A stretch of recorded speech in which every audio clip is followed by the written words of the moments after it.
Bom dia para você que é de bom dia, boa noite para você que é da boa noite, boa tarde. Se você acabou de receber notificação do YouTube, veio aí conferir mais um bate-papo Mayhem. E hoje eu sei que você veio porque você gosta de cultura celta, eu gosto, o Rodrigo gosta, o Bruno gosta, todo mundo gosta. E demorou, a gente conseguiu agora, cara, show de bola. Preciso agradecer o Frater Magog pela indicação. E hoje a gente vai conversar um pouquinho sobre religião celta, ordem celta, magia celta e toda essa parada aí com a gente. Eu tenho. Putz, eu acabei esquecendo de perguntar qual é o título, né? Eu ia falar assim, pô, grão-mestre, não, coordenador, então, da Ordem Valonon. Então, Nahraj, seja muito bem-vindo, Nahraj. Como é que você está? Oi, boa noite para quem está acompanhando. Bom dia, boa tarde, boa noite para pegar todos os horários. Muito obrigado pelo convite, estou muito feliz de estar aqui, poder conversar é sempre muito bom. Adoro um videozinho também, assim, então estamos em casa.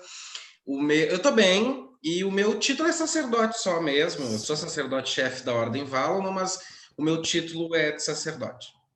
Pô, maravilha. A gente estava conversando de um monte de coisa que esqueci de perguntar. A culpa é do Rodrigo que fica queimando pauta. Ele vai fazendo as perguntas e eu esqueço de anotar, mas sem problema. E para a gente começar, né, para não perder o costume, né, a primeira pergunta é justamente essa, cara, é para você contar a sua jornada. Então, assim, você começou, como o Bruno estava falando, pequenininho, ia lá à missa, rezava o terço, ia na igreja, fez primeira comunhão, e aí depois de 20 anos, cara, sacerdote celta coordenando uma ordem dentro do Brasil ainda. O que deu errado, cara? Conta pra gente a tua jornada.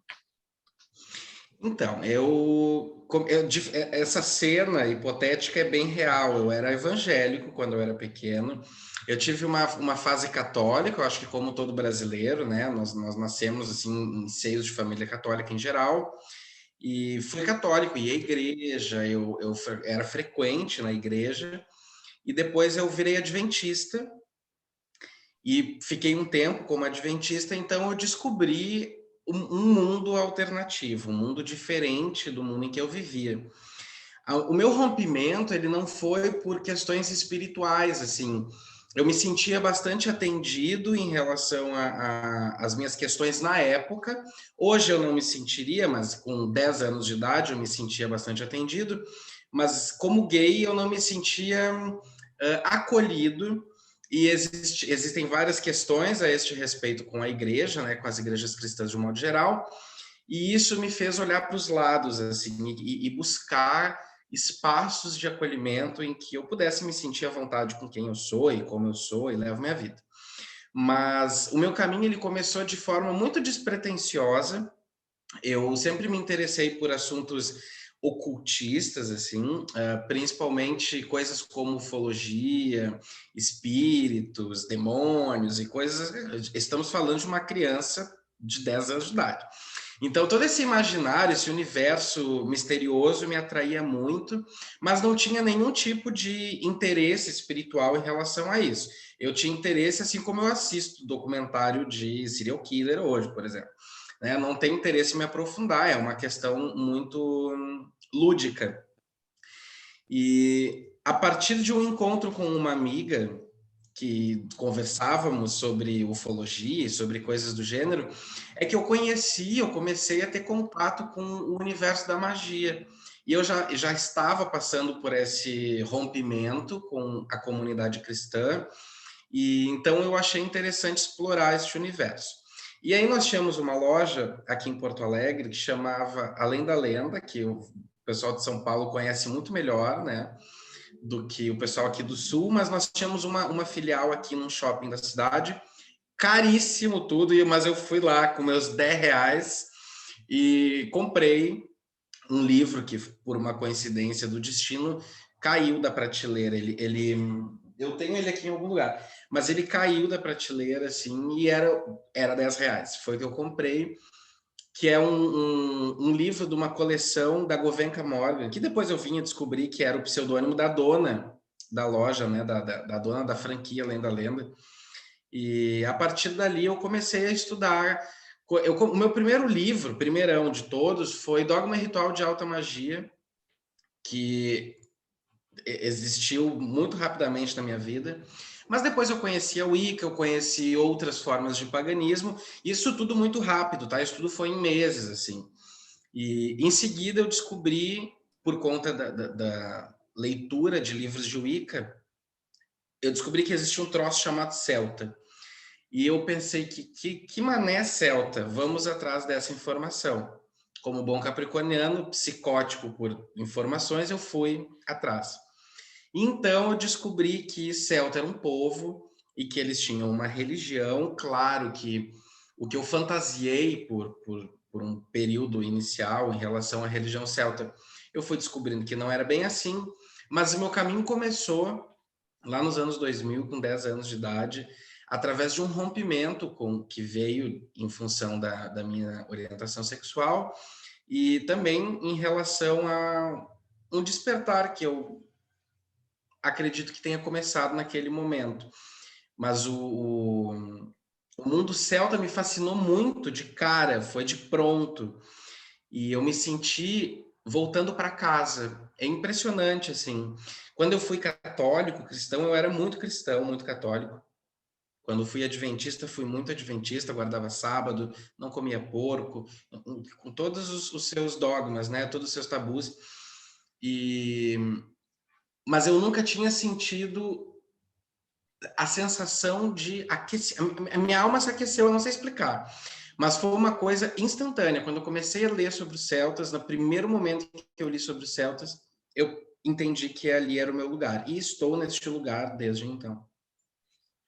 Naquela época, como é que vocês faziam para conseguir os livros, os rituais? Porque sem Eu não internet, tudo. Eu preciso explicar porque a galera que está escutando a gente não tem noção de como é que era isso naquela época, né? Então, aí tudo bem, você curtiu, pegou, foi pela Ica e decidiu aprofundar pelos celtas. E como é que a gente fazia para colocar as mãos nos livros e nos rituais? Eu tinha uma dificuldade adicional, duas. Eu era uma criança e era uma criança pobre.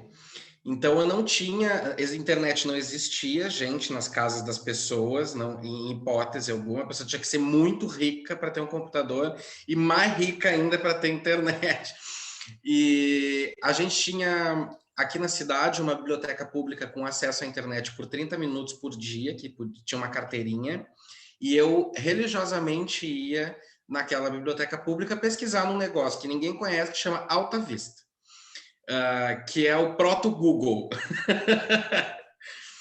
E, claro, a minha vantagem é que, como eu comecei a estudar um povo, eu tinha muito material bibliográfico disponível nessa própria biblioteca, na biblioteca da escola, porque se fala sobre os celtas em livros de história, né? Então, eu consegui o meu processo de aproximação com os celtas povo se deu dessa forma, através de pesquisa nessa biblioteca, e a gente fazia, nós tínhamos algumas pessoas que mandavam, a gente trocava xerox de livro, aí um mandava para o outro, eram coisas assim, era tudo muito rudimentar em relação à pesquisa, né? Mas aí, claro, de novo, como era sobre um povo e não sobre uma prática religiosa no primeiro momento, as minhas professoras de história, geografia me auxiliaram muito nisso, muito mesmo. Bibliotecária da escola, eu envolvi outras pessoas nesse processo, foi uma rede, mas era uma coisa horrorosa, dantesca. Eu não tive acesso a rituais. Isso foi acontecer depois, né? Isso foi uma construção posterior. E, claro, eu celebrava coisas wiccanas e achando que eu estava fazendo práticas célticas. Tinha essa questão ainda no início também, né? Então, livros de Wicca eram menos comuns, mas eram já mediamente simples de encontrar, não era difícil. Ok. Então você teve dois rompimentos, na verdade. Um com a Igreja Católica, porque por enquanto as professoras estavam pedindo ajuda e tal, e tá toda legal. Mas a partir de que momento você vira e fala assim, não, agora eu vou celebrar essa coisa, essa outra religião? Que aí, obviamente, elas iam falar, opa, peraí. E aí aconteceu um rompimento. E aí você foi para a Wicca. E daí, quando você também rompeu com a Wicca e falou assim, peraí, a Wicca celta é diferente. Como é que aconteceu nesses pontos? Ou você acha que eu devo perguntar primeiro, falar assim, como é que estrutura a religião celta? Eu vou responder as duas juntas, entremeadas, porque eu acho que vai É, funcionar. é a mesma pergunta, na verdade, né? Porque uma coisa leva na outra. Porque conforme você vai Claro. aprofundando, você olhou e falou: peraí, isso aqui não é Wicca, né? Então, como é que foi esse choque? Mas esse já é o segundo choque, né? Você ainda estava pequenininho e teve o primeiro, que é a hora que você virou e Isso. falou: vou praticar isso aí. Como é que foi isso? Não foi. Isso aconteceu de forma muito orgânica, muito orgânica. É como o primeiro beijo. Eu não saí de casa dizendo hoje vou dar o primeiro beijo. Ele aconteceu numa circunstância e a questão da prática religiosa ela foi muito orgânica na minha vida. Eu não datei ela. E eu não considero um rompimento com a Wicca porque eu nunca me considerei wicano. Eu não sabia o que era Wicca. Ou eu estou falando com o olhar de hoje, né? Eu não sabia o que era Wicca, eu não sabia que aquilo ali não era celta. Eu achava que era tudo mais ou menos a mesma coisa e eu estava dando uma curtida ali numas paradinhas diferentes. A diferença básica, o meu primeiro grande choque foi com relação às práticas das celebrações dos festivais. Na Wicca chama Sabá e nós chamamos festivais, Quarter Days, festivais do fogo, enfim.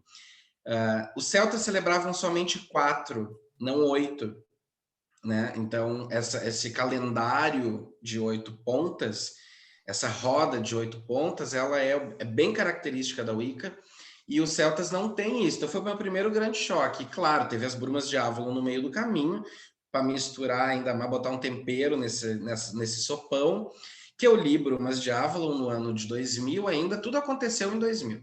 No ano de 2000, eu ganhei os 4 livros da minha mãe, e, gente, assim, eu li Brumas de Avalon e me senti a própria Viviane. Com licença, Morgana é uma traidora maluca, sai daqui.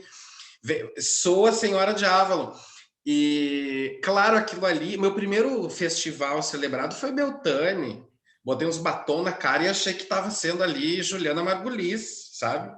Fazendo a grande sacerdotisa. E, claro, muito lúdico de novo, era uma criança, eu tive outras crianças envolvidas neste processo, porque eu gosto de grupo, né? Eu sou uma pessoa de grupos, então eu já chamei outros malucos para entrar junto no jogo, e a gente foi pro mato, acendeu uma fogueira, tosco, assim, uma coisa bem nada, não aconteceu nada ali, né? Nós só acendemos uma fogueira e chamamos Lilith, eu nunca vou me esquecer, Hecate, Lilith o combo inicial, que eu acho que são os mais populares, nada a ver, tá? Nada a ver com a coisa, era outro universo. E aí, conforme eu fui tendo acesso a livros melhores, tendo contato com outras pessoas, e eu não tive um professor de religião celta, nunca me filiei a nenhuma ordem internacional. Valon nasceu no ano de 2001, ou seja, um ano depois deste processo, eu tinha 11 anos de idade, eu que fundei, e foi dessa maneira. Nós éramos pré-adolescentes, né, uns adolescentes, todos buscando um lugar no mundo, todos buscando um conforto em relação a uma série de questões, porque nós todos tínhamos, coincidentemente ou não, problemas familiares, assim, em relação a pai, etc. Outras pessoas descobrindo a sua sexualidade, a sua identidade no mundo, e nós nos reunimos em torno uns dos outros com o pano de fundo, o background era essa busca celta, né? Era essa dinâmica de buscar a religião celta. Então, muitos assuntos circundavam a gente naquele momento, e a partir dessas relações, a gente foi percebendo, tendo interpretações dessas coisas que nós estudávamos, muitos ficaram, muitos saíram, enfim, no processo, mas o primeiro ritual celta feito, celta no sentido de que é estruturado em cima das crenças historicamente comprovadas, enfim, ele veio acontecer alguns anos depois, né? Por muito tempo nós fomos tateando no escuro, nós fomos tentando, experimentando coisas.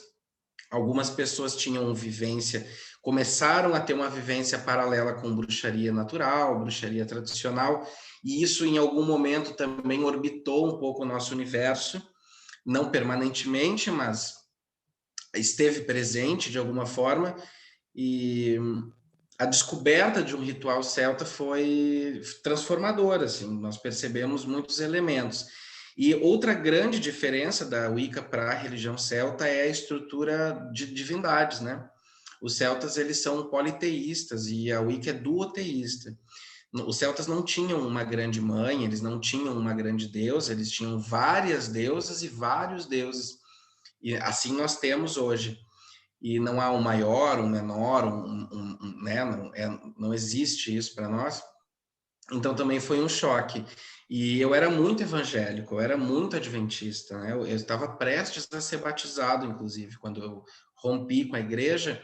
E os primeiros ritos lunares, esses a gente fazia com muita frequência, eles eram muito presentes na nossa prática, assim, nós nos encontrávamos 4 vezes por mês para fazermos os rituais lunares de dia, né? Nós não tínhamos como nos encontrar à noite. E eu lembro que o primeiro rito que nós fizemos à noite, depois de fazer o ritual e, enfim, fazer as coisas que a gente fazia, eu olhei para a lua, aí em seguida eu olhei para o céu, né, longe da lua, e pedi perdão para Jesus. Eu disse: Jesus, por favor, me perdoe. Eu sou uma criança e é das crianças do reino dos céus. Eu era assim, de saber trechos bíblicos inteiros, eu era muito empenhado. E eu levei muito tempo para conseguir me desvincular da culpa cristã de estar praticando uma religião que não crê nas mesmas coisas. Só que isso foi acontecendo diluído no meio de um monte de outros processos e eu não fui sentindo esses rompimentos, né? Não teve uma data, decidi a partir daqui. Não, à medida que eu ia me descobrindo, ia descobrindo o mundo, eu ia descobrindo os celtas junto, eu ia descobrindo a minha religião, enfim. Isso que você falou é importantíssimo, porque a gente tem muita gente que procura a gente, entra nos grupos e tal, e o cara ainda está arraigado dentro da igreja. Às vezes o cara assiste, escuta esses podcasts escondidos. E essa narrativa é muito legal para ver como isso é amplo. Assim. Tem muita gente que está escutando que está vivendo a mesma coisa que você passou. Essa é a importância, né? E agora vou falar um pouquinho do celta, né? Então, o que é a religião celta? A religião celta hoje, praticar a religião celta hoje é um grande desafio, porque nós temos informações picotadas em relação a algumas coisas, e é muito difícil nós termos praticantes da religião celta, porque nós estamos acostumados a entrar em religiões que já estão prontas, né? Que já estão delimitadas, que já existem estruturas muito bem estabelecidas, e a religião celta está em franco crescimento e em franca construção. Nós construímos diariamente, a partir do nosso trabalho, o futuro da religião celta, para que daqui a algum tempo as pessoas que entrem numa estrutura mais elaborada, né, mais próxima daquilo que se conhece como uma religião. A religião celta é uma religião principalmente pautada no contato com a natureza, piegas eu sei, super piegas, mas nós buscamos, num primeiro momento, perceber que nós não rompemos com a natureza em nenhum momento da nossa história e que nós somos parte dela porque somos animais. Então, a natureza não está lá fora, a natureza não está distante de nós, a natureza acontece junto conosco, ou melhor, nós acontecemos junto com a natureza e estamos à mercê dos próprios movimentos que a natureza possui, tem por conta própria, porque é uma coisa muito dinâmica. A partir desse olhar, a gente percebe uma série de outras coisas, mas basicamente a religião celta é uma religião que tem as suas datas próprias, as suas datas festivas, que nós chamamos de festivais, de que nós celebramos divindades de forma politeísta. Nós somos animistas, a gente acredita que todas as coisas possuem vida, inclusive a pedrinha no meio do caminho. Essas vidas, elas são iguais, todo mundo possui alma, como é que funciona isso? Isso é uma discussão interessante também, que acontece há bastante tempo. Nós somos uma religião que olha muito para os mitos. Os mitos não são alegóricos para nós, eles são formas vivas de aprendizado, de moralidade, de orientação. Então, nós recorremos muito aos mitos. É uma religião pautada no respeito. Os celtas são conhecidos por conta da sua estada em relação aos outros povos contemporâneos a eles, numa estada mais harmônica em relação à absorção das outras culturas ou destruição de outras culturas, como os romanos faziam, por exemplo. E nós respeitamos muito as pessoas, assim, nós respeitamos muito a sociedade, a gente busca construir uma sociedade que seja dinâmica e respeitosa, né, em relação às individualidades, à subjetividade humana. E a religião celta é uma religião para todos e todas as pessoas que queiram praticar essa religião. Não é uma religião de massas, porque nós não buscamos converter as pessoas, a gente não tem proselitismo, mas qualquer pessoa de qualquer nível educacional, cultural, social, enfim, pode participar e pode praticar a nossa religião. Isso é uma coisa que a gente trabalha duramente, porque ainda é muito comum a religião celta ficar presa num grupo muito específico de pessoas, numa elite, me sentindo comunista aqui falando isso, mas é uma religião muito elitizada ainda, principalmente na Europa, nos Estados Unidos também, e a gente busca transformar, mudar isso um pouco para que qualquer pessoa possa de fato praticar essa religião sem ter que ler livros de R$ 600, que é o preço de um livro bom sobre os celtas, por exemplo. E, bom, é uma religião que acredita e trabalha com magia, né? Eu tenho duas perguntas, na verdade é a mesma pergunta, que são duas perguntas. Então, eu estou curiosíssimo para saber os deuses principais da egrégora que vocês trabalham.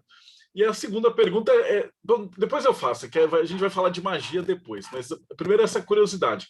Quais seriam os deuses principais que vocês trabalham, ou que está dentro da religião? Existe um culto? Como é que isso é feito?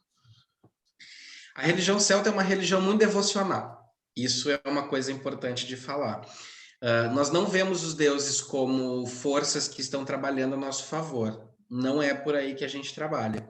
Nós estabelecemos uma relação com as divindades, é uma relação pautada muito em como tu ou qualquer outra pessoa que esteja nos assistindo pauta as amizades e as construções familiares, a partir de reciprocidade, a partir enfim, né, de carinho e etc, né? A partir dessas construções, nós estabelecemos um culto, uma devoção, um processo muito íntimo e próximo com as divindades. Nem todas são favoráveis a isso, algumas divindades simplesmente dão as costas e saem andando, porque a gente precisa romper com a ideia cristã de que divindades todas estão super afim de interagir conosco, e elas nem sempre estão super afim de interagir conosco. São seres vivos. Divindades não são formas de pensamento, divindades não são coisas construídas por humanos, elas são forças vivas e manifestadas. E como é que funciona essa questão que a gente tem com as divindades? Celta é uma palavra bem ampla para designar de modo genérico um conjunto grande de tribos diferentes. Seria como falar indígena. Então, qual indígena? O Tupi, o Guarani, né? São vários povos, várias tribos e tal. Portanto, existem vários panteões. Então, quem pratica a religião celta, em geral, isso não é uma regra, mas em geral trabalha com um panteão céltico específico, ou com os deuses lá da Irlanda, os deuses da Escócia, os deuses, enfim, né, da região da França, etc. Os mais famosos são divindades irlandesas ou escocesas, ali os gaélicos. Então nós temos Darda, nós temos Brihid, nós temos Morrigan, que é uma grande queridinha de todo mundo, nós temos Fliois, nós temos... eu acho que Lu, Manannan são as divindades mais populares, assim. E acredito que por conta disso as mais cultuadas. E essas divindades, elas não são cultuadas em pares. Isso é muito importante falar também. O pessoal que já tem uma vivência na prática da magia, no paganismo, de um modo geral, chega na religião celta e já quer fazer casal com as divindades, né? Por conta da influência da Wicca. Já quer casar Morrigan com não sei quem, já quer, sabe? E não é assim que funciona. São seres individuais e, claro, eu posso prestar culto especificamente, eu posso ser devoto de uma divindade em específica. Eu sou de Morrigan, de Brihid e de Cernunnos, que é uma divindade não irlandesa que eu cultuo há bastante tempo. Foi a primeira divindade céltica que eu cultuei, que eu comecei a cultuar. E agora, é possível praticar a religião celta sendo devotado ou devotada a uma única divindade. Problema nenhum. Nós não precisamos trabalhar os deuses sempre de forma grupal, né, ou genérica. Ah, porque os deuses me ouçam, tá? Mas quais divindades? Eu gosto de criar uma relação entre o culto e a amizade. Eu não vou, se eu te chamar agora no inbox, depois dessa entrevista, e te disser, Deodébio, me empresta R$ 100, a chance de tu me emprestar R$ 100 é muito pequena, perto de um amigo te chamando para te emprestar R$ 100. Tu já conhece a índole, sabe que, né, tá precisando, etc. Não é um pilantra. E as divindades funcionam da mesma forma. Eu não vou bater na porta de Brihid e dizer, olha só, me tira essa coisa, essa dor de dente. Quais as chances de eu bater na porta de uma divindade que eu não tenho nenhuma relação e ela me ajudar, não atender, mas me ajudar com alguma coisa, do que eu bater na porta de uma divindade com quem eu já tenho um contato estabelecido? Então é possível praticar a religião celta, porque a religião celta ela não é exclusivamente devocional, né? Eu tenho outros elementos que permeiam essa religião, mas o panteão ele tem essa característica, são vários e tem gente que trabalha com mais de um panteão ao mesmo tempo. Não sei como dar conta, porque é muita divindade, mas tem. Fantástico. Eu estou com uma pergunta aqui do Damião. Ele falou assim: nesses rituais tem incorporação nas festividades? Tem. Importante. A gente vai voltar nisso daqui a pouquinho. Mas também, Tá. dentro do Panteão Celta, vocês trabalham muito com magia, né? Então, como é que é? Aliás, como é que é? O que é magia, na tua opinião? A sua definição de magia? Eu tenho o meu livrinho aqui, ó, Magia Celta, Estudo e Prática, e eu falo um pouquinho sobre isso.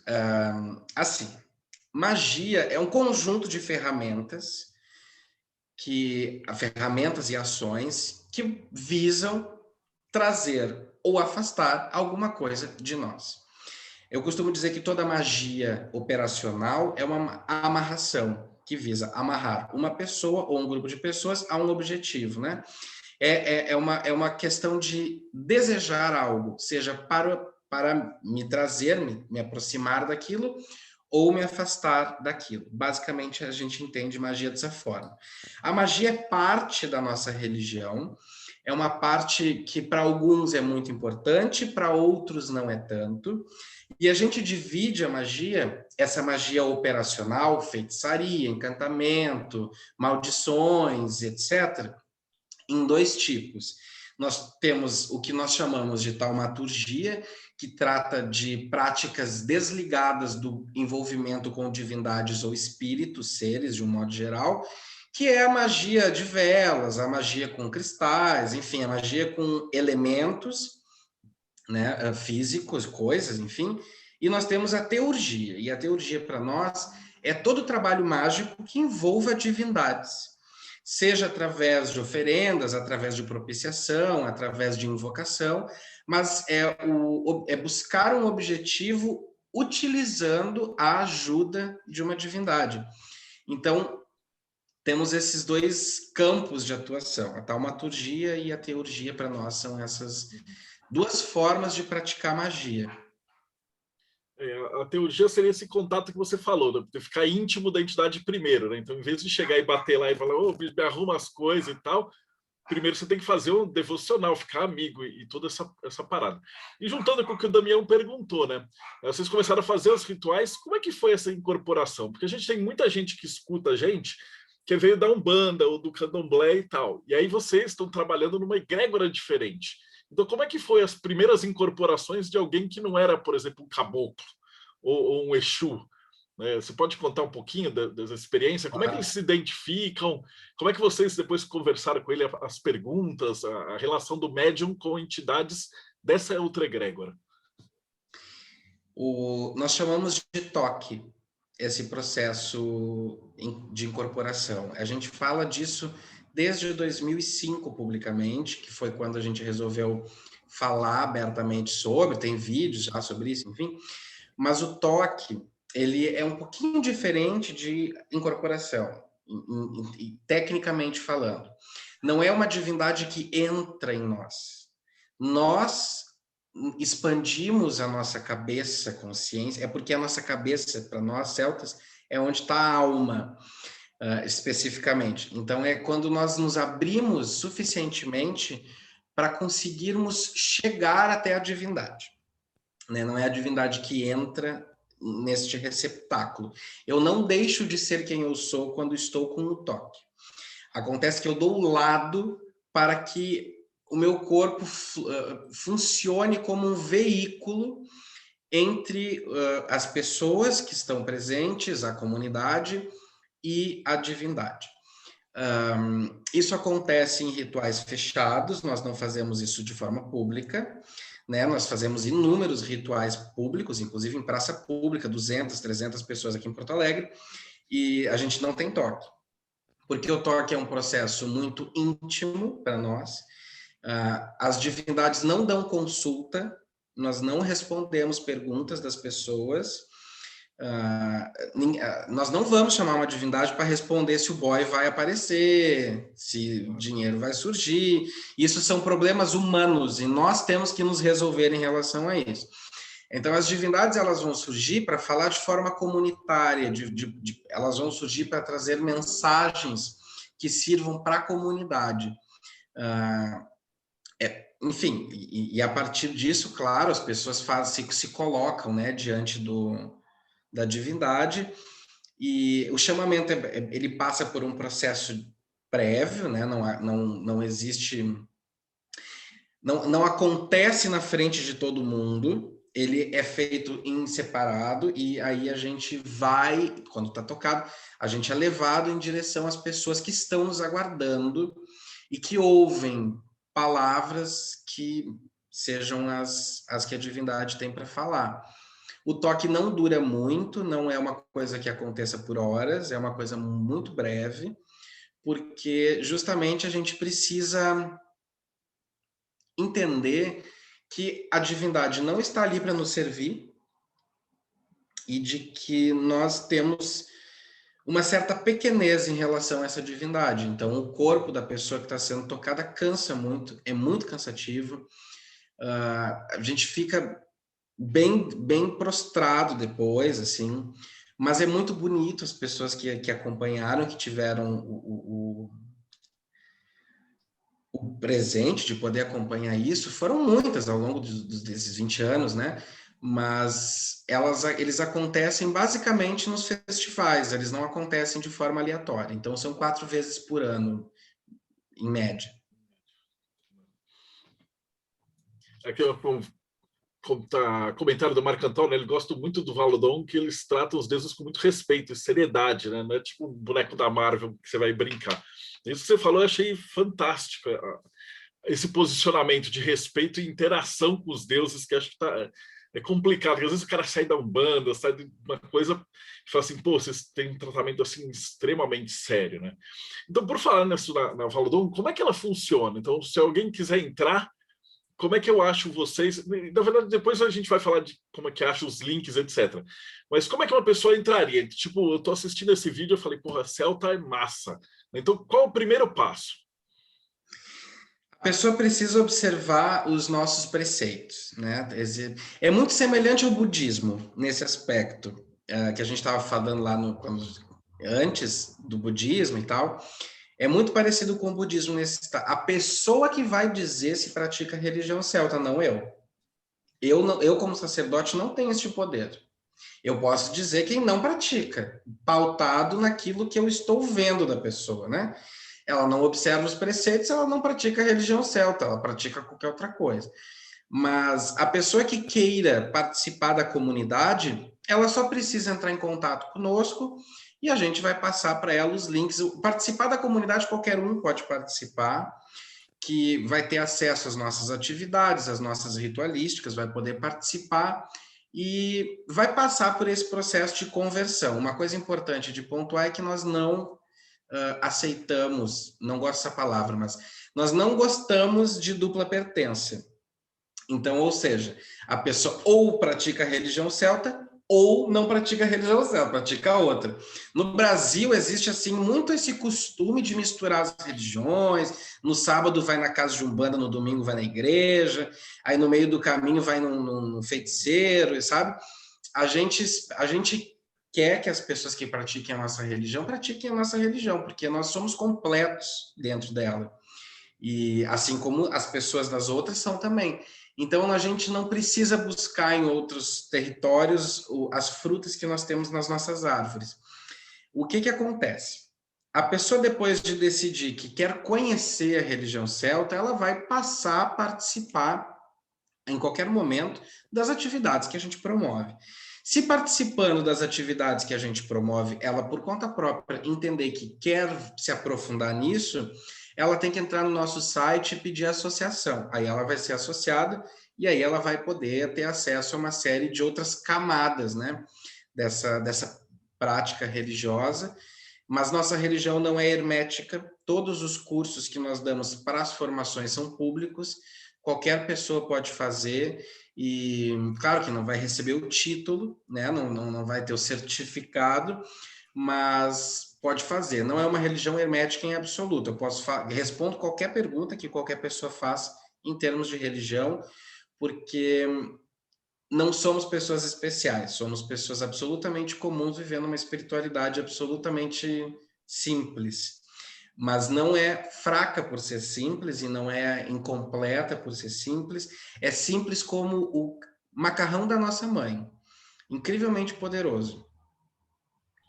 O jeito que se descreveu é muito bonita mesmo.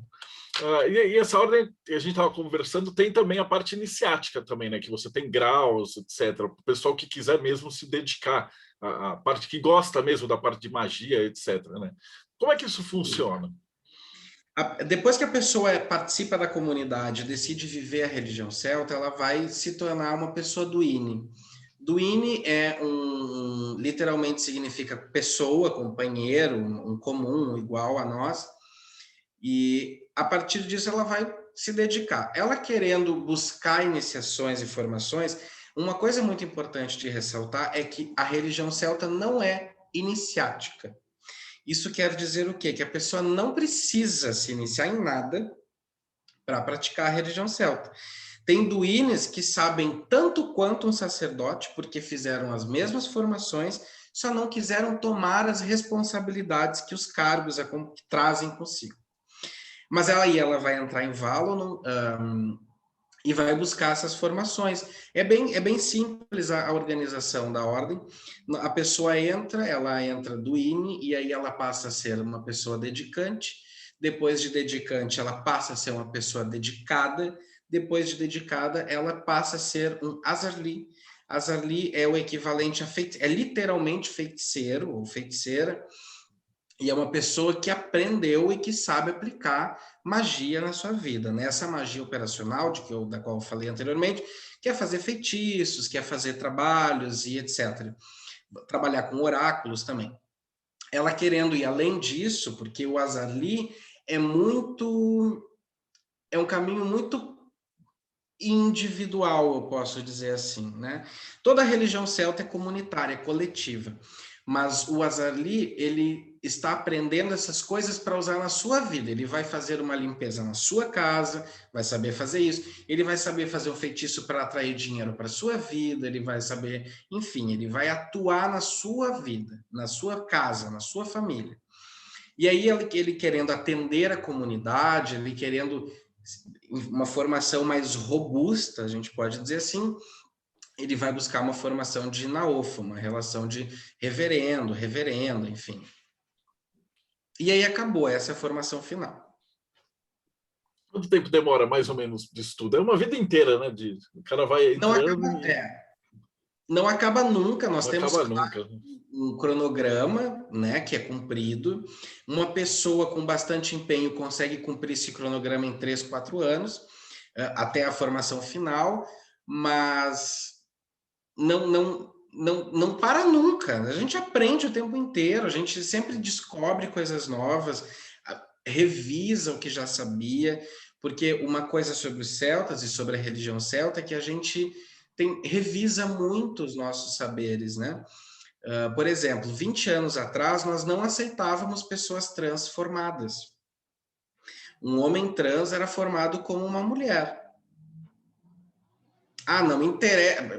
Coisas como não me interessa, como o que tu faz na cama, sabe essas bobajadas de gente tosca? Então, hoje, 20 anos depois, nós temos uma visão completamente diferente. Não me interessa o que eu acho a respeito do outro, interessa o que o outro acha a respeito de si próprio.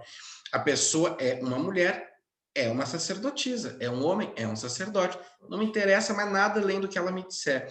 Então a gente se revisa também o tempo inteiro, se revisita e tal, e muda em função disso, porque a vida é mudar o tempo inteiro. Fantástico. E eu consigo fazer isso isoladamente em casa. Então, por exemplo, se o cara está assistindo aqui e ele quer fazer esses 4 rituais, entrando em contato, depois eu vou te pedir todos os dados e vai estar aqui embaixo na descrição do vídeo. Mas dá para fazer sozinho, isolado, né? Também. Sim. Principalmente na pandemia, né? Agora está todo mundo isolado. Vocês também estão sofrendo, né? Eu entrevistei o pessoal de Umbanda, que está tudo fechado, né? Então, como é que vocês estão lidando com a pandemia? Bem. Surpreendentemente bem. Porque nós já fazíamos os nossos ritos virtualmente antes da pandemia, as iniciações já eram dadas virtualmente antes da pandemia, então essa dinâmica da pandemia não nos atrapalhou, pelo contrário, nos ajudou, porque as pessoas passaram a olhar o virtual de uma maneira menos preconceituosa. Porque a gente dizia, as aulas são online, não é a mesma coisa, é a mesma coisa. E aí isso facilitou muito, as pessoas estão mais suscetíveis a aceitar a participação virtual. Mas, claro, a gente faz muita coisa presencial e a gente não tem feito desde março do ano passado, desde fevereiro do ano passado. E não tem planos de voltar. Essa coisa de, estamos nos encontrando de máscara e álcool gel é desnecessário, não quero nem entrar muito nisso, porque eu sou da área da saúde, sou técnico de enfermagem, trabalho no hospital, até há pouco tempo era de UTI Covid, então eu não consigo falar sobre isso sem me estressar profundamente. Mas a pessoa pode fazer em casa isoladamente, sim. Eu tenho alguns livros publicados. Não é jabá, não, gente. É só para dizer que não é difícil, tá? Não é impossível. Esse aqui é Magia Celta, Estudo e Prática. E ali em cima... Na verdade é sim, jabá, porque eu quero que o pessoal conheça quem está fazendo um trabalho direito, né? Uma das funções que a gente criou esse projeto, a gente está entrevista 189, foi justamente porque a gente está caçando a galera que está fazendo esse trabalho bonito que você está fazendo, né? Então eu queria que você falasse um pouquinho do que tem em cada livro, como é que a gente acha de cada um dos teus livros. Eu tenho... Esse aqui foi o primeiro, que é Preces, Encantamentos e Rituais Celtas, da editora Ogma, foi publicado 2 anos atrás, está quase esgotando já. Esse é um livro de preces, né? É um livro de orações, é um livro de práticas domésticas, que é uma coisa que eu gosto particularmente muito. O Magia Celta Estudo e Prática é um pouquinho mais elaborado, é mais robusto em relação à técnica, em relação a conhecimento, porque eu falo da estrutura cosmológica, falo de cosmogonia, falo dessa estrutura da magia, enfim. E depois eu tenho o Morrigan, Devocionário Pagão, que é uma série de devocionários que eu estou escrevendo. Morrigan já está publicado, especificamente trabalhos com Morrigan. Trabalhos, eu digo, como se aproximar, visualizações, meditações, ritos e práticas de um modo geral. Depois eu tenho Magia no Lar, que vai ser lançado, está em pré-venda, vai ser lançado em 2 de agosto. Depois, que trata de práticas no lar, novamente também, mas com um outro viés, diferente do Magia Celta. Depois eu tenho outro que está em pré-venda, que eu esqueci o nome. Eu estou com 3 livros em pré-venda, eu esqueço o nome dos livros. É que quando a gente escreve, uma coisa que quem, de repente, o pessoal não sabe, a gente escreve, o manuscrito tem um título, ele vai para a editora, ele ganha outro título, gente. Eles mudam os títulos da gente. Então os títulos mudam e eu não lembro direito. O primeiro livro era para ser só Preces Celtas e ganhou esse outro título aí. Mas encontra na Amazon, vai lá na Amazon, taca Narras Dórradas, que vai encontrar no site da editora, vai encontrar também. não vai ser difícil, é tranquilo. Eu só falo o site porque isso vira podcast também, mas para quem está aqui no YouTube, está aqui embaixo na descrição do vídeo para facilitar. É dolmen.com.br da editora. Fantástico. A gente já está quase chegando no finalzinho, mas tem uma pergunta que eu preciso fazer para todo mundo, ainda mais o pessoal que está numa religião, que é para os celtas, né? Principalmente a maneira como vocês praticam aqui no Brasil. O que vocês acreditam que acontece com as pessoas depois que elas morrem? Muito legal falar sobre isso.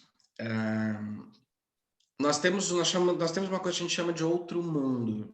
O outro mundo é um espaço paralelo e entrelaçado ao nosso, que é onde habitam essas forças não corporificadas, digamos assim, né? Não habitam pessoas, habitam seres, habitam espíritos e etc. Nós temos uma divisão dos seres da nossa religião que chamamos de 3 famílias de forma coletiva. São os deuses, as divindades, os espíritos e os antepassados. Esses seres, eles habitam um outro mundo. Quando a gente morre, o nosso corpo ele é composto basicamente de 3 partes.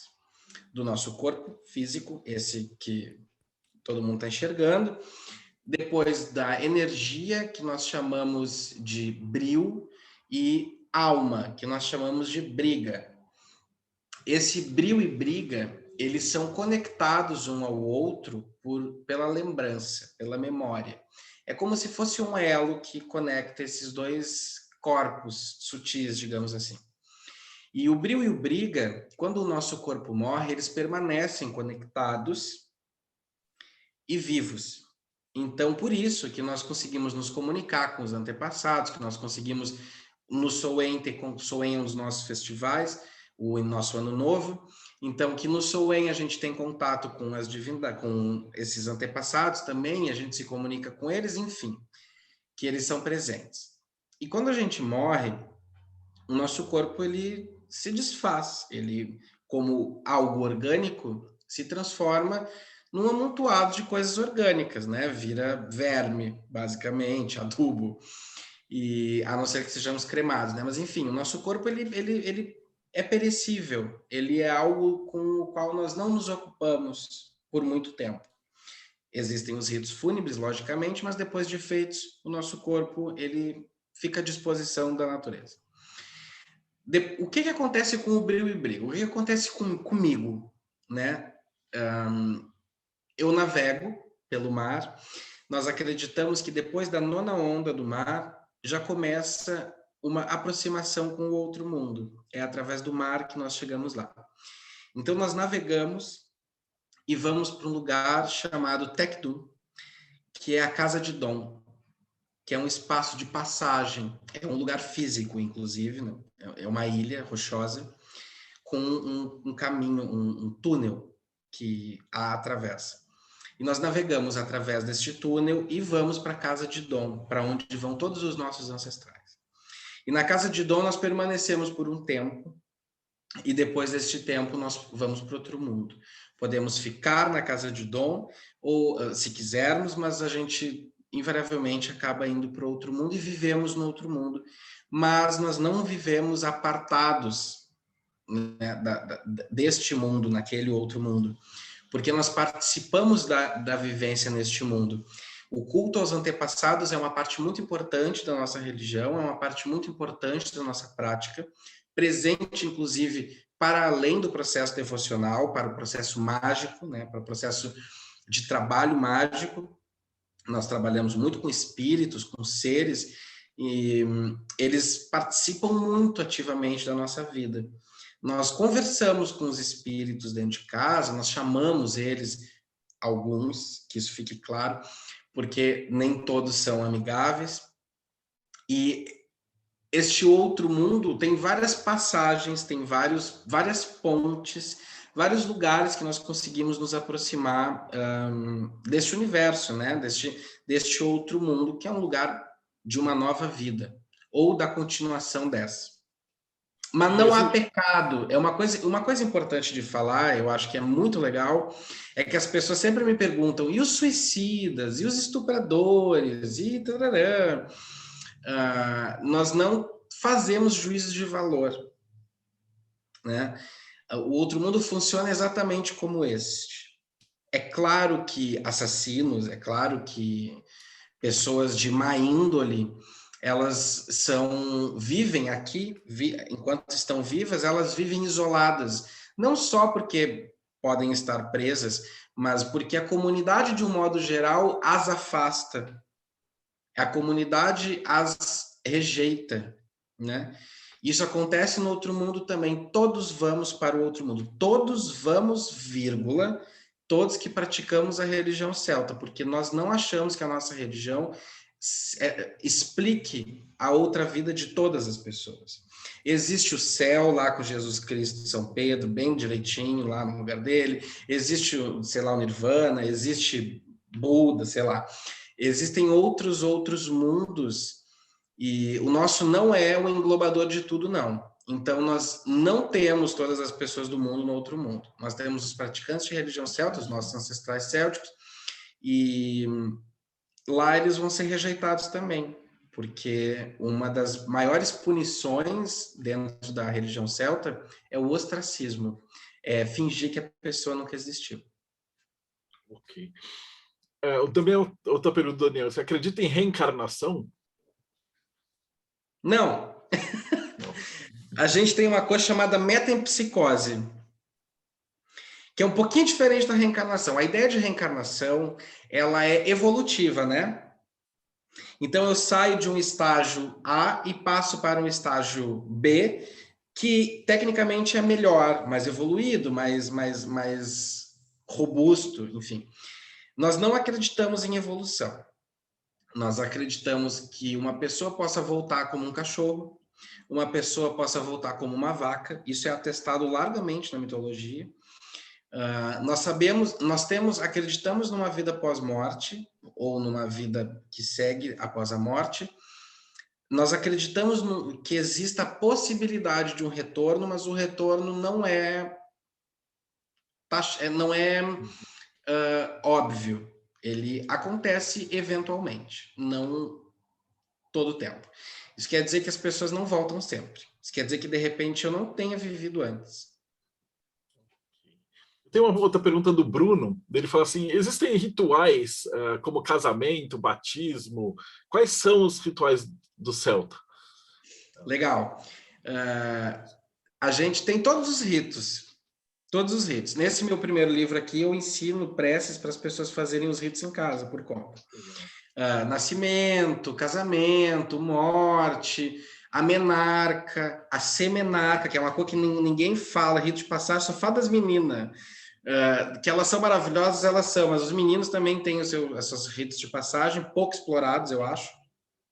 Então, nós temos a semenarca, a menarca, que é a primeira menstruação, a primeira ejaculação. Nós temos... eu esqueci o nome, meu Deus. Quando a mulher para de menstruar... Esqueci. Eu também, é difícil ser Não. homem.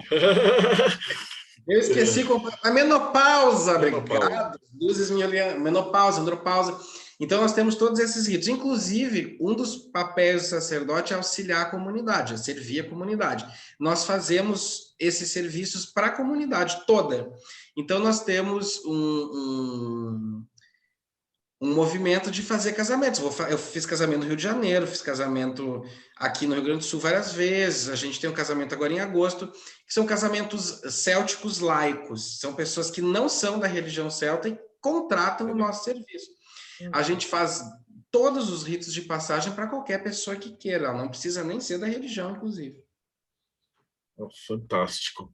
Então, eu acho que a gente está nessas perguntas, só falta a última e mais importante, né? Que é como é que a gente acha você? Vocês me encontram nas redes sociais, eu especificamente, eu tenho Instagram, eu tenho que é Nathair _Dorchadas, que é como escreve meu nome, Nathhair _Dorchadas com CH. Não sou muito ativo no Instagram, vão me encontrar no Facebook, que é onde é o meu terreno, é onde eu ainda consigo me movimentar mais. Nós temos um canal no YouTube, que é da Ordem Valonon, vocês encontram, é só jogar Valonon no Google, que vão encontrar com certeza, é WALONOM.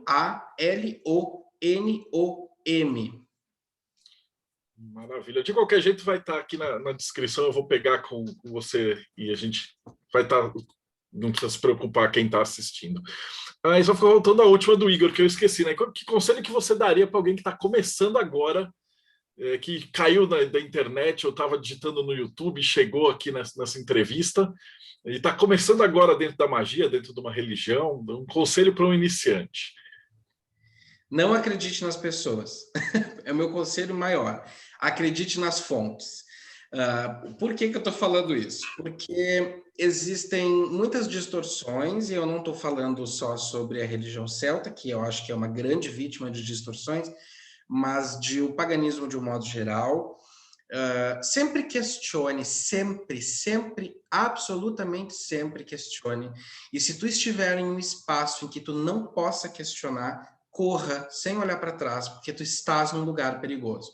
Uma vez que tu não possa questionar, as chances de que a tua liberdade seja tolhida são imensas. E a gente não pode nunca perder o nosso senso de liberdade e autonomia, ainda que a gente às vezes seja tentado a isso. Então, duvide das pessoas, questione, entenda o porquê. E tem uma coisa que eu sempre falo para as pessoas com que eu vou formar em algum momento, eu digo, a técnica dos 5 porquês. Se algo, uma técnica, um conceito, qualquer coisa, não for capaz de resistir a 5 porquês, não é verdade. E essa coisa de que a verdade tem muitas faces é absolutamente mentira. A verdade é uma só. Ela se apresenta, às vezes, de forma multifacetada, mas, na maioria das vezes, a verdade é uma, não única, né? São coisas diferentes. Mas eu acho que eu vou resumir, porque eu falo demais, horrores demais, mas eu vou resumir em questione sempre e leia muito, incansavelmente. E não se torne um leitor somente, pratique, põe em prática e sem medo. Nenhuma divindade vai vir te comer pelos pés, isso é mentira. Brigadão mesmo, foi sensacional a tua entrevista. Acho que o trabalho que você está fazendo é demais da conta, assim. A gente tenta entrevistar a galera que está trabalhando com paganismo e tal, principalmente aqui no Brasil, que é dureza, né? E você tem que ser, é quase uma ordem secreta, né? Porque difícil, você não pode virar e colocar assim no currículo, assim, eu sou celta, praticante e tal, porque você vai acabar sofrendo algum tipo de represália e tal. Então, eu acho importante divulgar esse tipo de trabalho. Então, brigadão por você estar com a gente aqui hoje. Imagina, eu que agradeço, é um prazer sempre. E espero ter outras oportunidades para a gente conversar mais. Eu realmente falo muito, eu adoro conversar, então foi ótimo.